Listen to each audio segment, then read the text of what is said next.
इस बार की दिवाली पर अगर आप एक छोटा सा उपाय कर लेते हैं तो आपके संतान प्राप्ति में जो बाधाएं आ रही हैं वो निश्चित रूप से दूर हो जाएगी।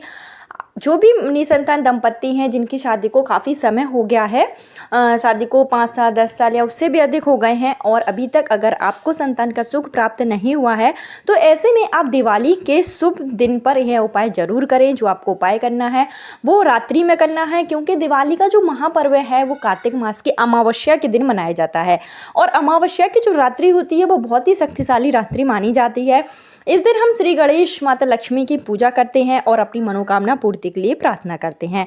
सर्वप्रथम आपको बता दें कि आप जब लक्ष्मी माता की पूजा करेंगे रात्रि के समय तो आपके मन में जो भी प्रार्थना हो, जो अगर आपको धन प्राप्ति को लेकर मनोकामना है तो वो आप इसमें ध्यान रखिए, ध्यान में आप अपने रखिए। और अगर आप संतान प्राप्ति के उद्देश्य से अगर आप माँ लक्ष्मी की पूजा कर रहे हैं तो आपको अपने मन में संतान प्राप्ति की कामना करनी है।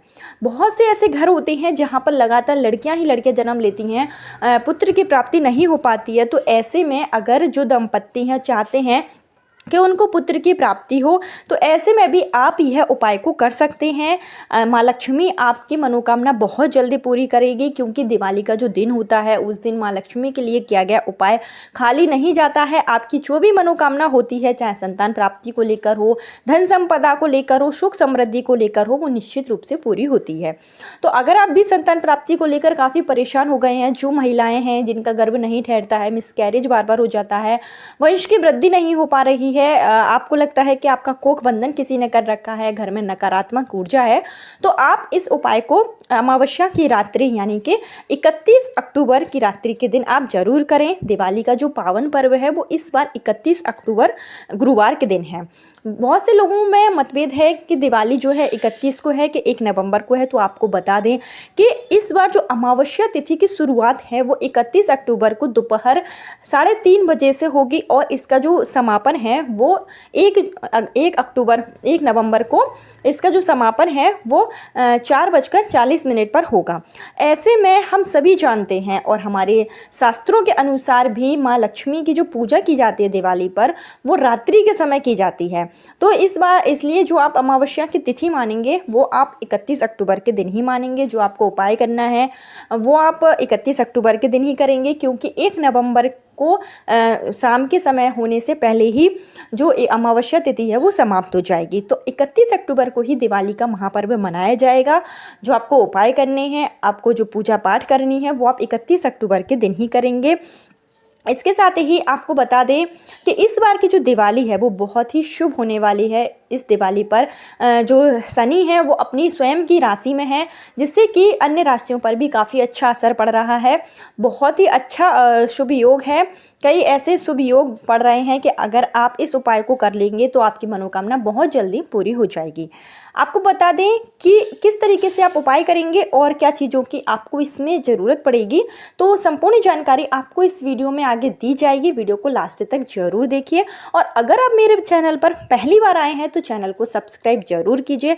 साथ ही साथ कमेंट बॉक्स में जय मां लक्ष्मी जरूर लिखें और इस वीडियो को ज़्यादा से ज़्यादा शेयर करें उन लोगों को जिनको संतान प्राप्ति में बाधाएं आ रही हैं, संतान प्राप्ति के योग नहीं बन पा रहे हैं, तो उन लोगों तक आप वीडियो पहुंचाएंगे। आपके एक वीडियो शेयर करने से अगर किसी और का भला हो जाता है तो उसका आपको 10 गुना बढ़कर फल मिलेगा। तो आप इस वीडियो को जो निसंतान दंपत्ति हैं उनके पास शेयर जरूर करें। बहुत ही अच्छा मौका है 31 अक्टूबर का, इस दिन का लाभ आप जरूर उठाएं। अब किस तरीके से आपको उपाय करना है, तो देखिए 31 अक्टूबर के दिन जो भी महिलाएं हैं इस उपाय को करेंगी उनको सुबह जल्दी उठना होगा। स्नान आदि करके आप साफ सुथरे वस्त्र धारण कर लीजिए।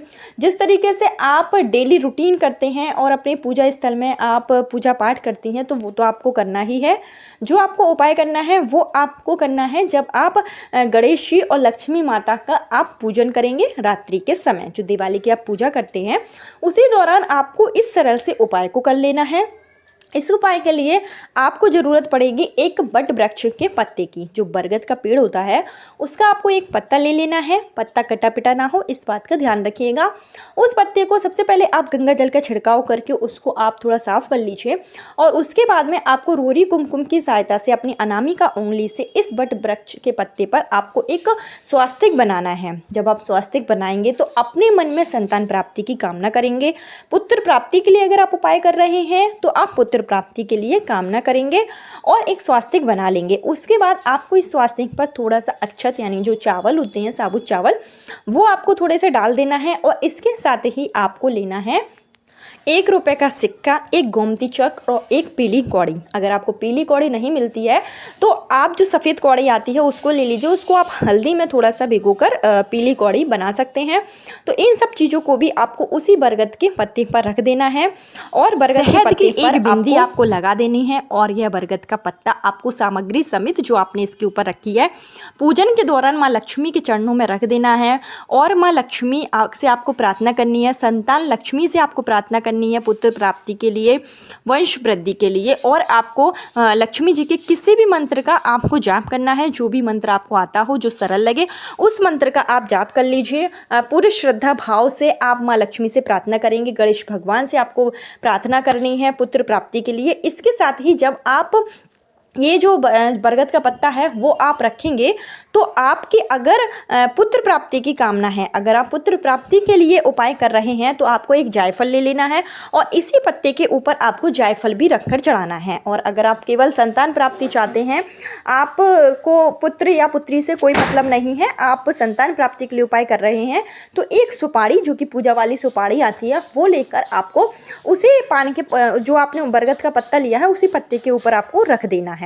इतना आपको काम और करना है और आपको पूरे श्रद्धा भाव से माँ लक्ष्मी से प्रार्थना करनी है कि जो भी आपके जीवन में कष्ट हो वो दूर हो जाए, संतान प्राप्ति में जो भी बाधाएं आ रही हैं वो दूर हो जाए, पुत्र प्राप्ति के योग बन जाए। इस तरीके से माँ लक्ष्मी से, गणेश भगवान से आपको प्रार्थना करनी है। इसके साथ ही आपको एक कागज़ या फिर लाल कलर का आप कपड़ा ले लीजिए, उस पर जो हरा धनिया आता है, जो खड़ा धनिया होता है, इजीली हर किसी के किचन में मिल जाता होगा, तो खड़ा धनिया आपको ले लेना है, साबुत धनिया।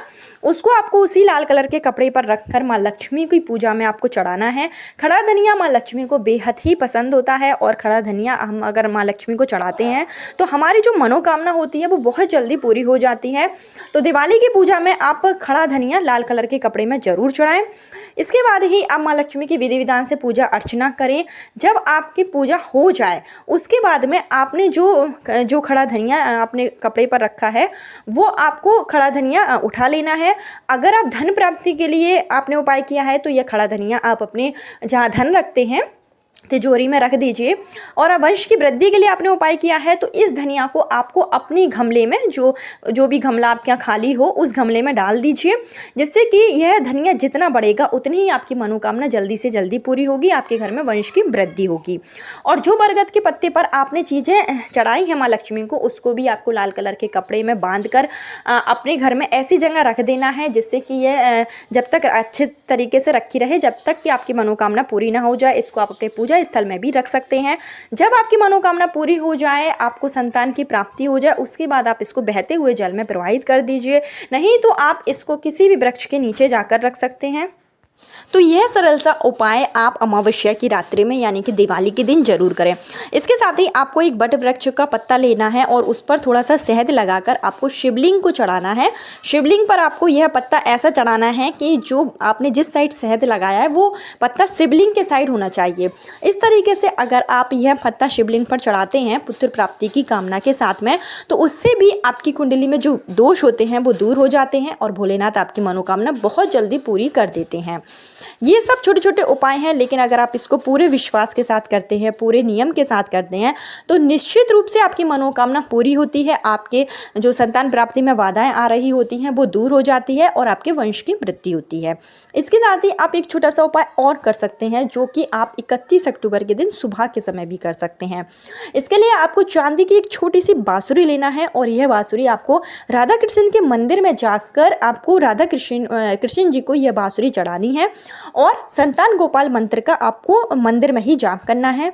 अगर आप मंदिर नहीं जा सकते हैं तो आप अपने घर के पूजा स्थल में ही कृष्ण भगवान के सामने यह चांदी की बांसुरी चढ़ा दीजिए और पुत्र प्राप्ति के लिए संतान प्राप्ति जो मंत्र होता है उसका जाप कीजिए। श्री कृष्ण से आप श्री कृष्ण से आप प्रार्थना कीजिए। कार्तिक का जो महीना होता है उसमें श्री कृष्ण की पूजा करने का विधान है। तो ऐसे में आप कार्तिक महीने की जो अमावस्या तिथि है, जो दिवाली का दिन है, उस दिन आप श्री कृष्ण का यह उपाय कर लेते हैं तो आपकी जो मनोकामना है वो बहुत जल्दी पूरी हो जाएगी। क्योंकि श्री कृष्ण से हम पुत्र प्राप्ति के लिए जो उपाय करते हैं वो निश्चित रूप से पूरा होता है। संतान गोपाल मंत्र एक ऐसा मंत्र होता है जो बहुत ही सिद्ध मंत्र है। अगर आप इसको शुभ तिथि पर करते हैं तो आपके वंश की वृद्धि जरूर होती है, आपके घर में बच्चों की किलकारियां जरूर गूंजेंगी। तो इन सब उपायों में से आपको जो उपाय सही लगे वो आप कर सकते हैं, जो आप कर पाए वो उपाय आप जरूर कीजिए। कहा जाता है कि उम्मीद पर ही दुनिया टिकी है, तो अगर हम ये उपाय करते हैं तो निश्चित रूप से हमारी मनोकामना पूरी होगी और हो सकता है कि साल भर के अंदर ही आपकी सुनी गोद भर जाए और आपके भी जो मनोकामना है वो पूरी हो जाए। अगर वीडियो पसंद आया है तो वीडियो को लाइक जरूर कीजिए, चैनल पर पहली बार आए हैं तो सब्सक्राइब जरूर कीजिए। कल फिर मिलती हूँ नए वीडियो नए उपाय के साथ। जब तक के लिए जय मां लक्ष्मी, हर हर महादेव।